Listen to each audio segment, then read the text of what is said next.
I was a little bit hesitant at first with the audition because I really felt like I don't want to play another damsel in distress. I feel like I've done a lot of that role of the little girl that has to be saved, you know. And as much as like some of my other characters were strong-willed characters, they were always being saved. And I was like, I don't want to be that anymore. I want to be able to be either the bad guy or someone who actually I feel like is courageous enough to hold the movie and hold up such important scenes.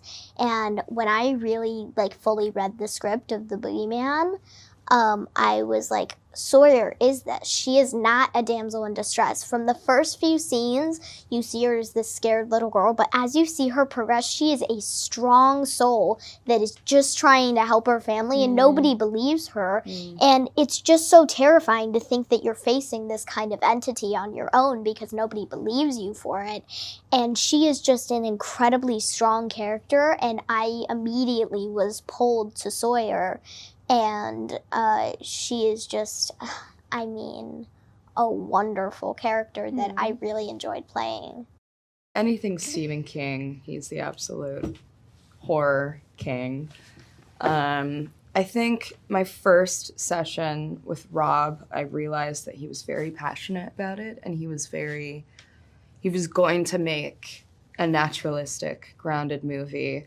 And I felt similarly. Like, I've done Yellow Jackets and I've done a lot of genre-y stuff, and I don't want to be, you know, your fear is to be put into a box. But this, I could tell, was going to be different, and it was going to be special, and it was going to be, at the core of it, about a family and their complicated dynamics. I'm more of a horror game person. Like, I like playing horror games.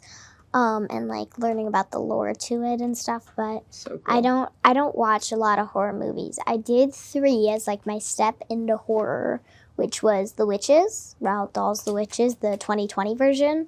I haven't seen that version. Yeah, it's terrifying. To play a mouse.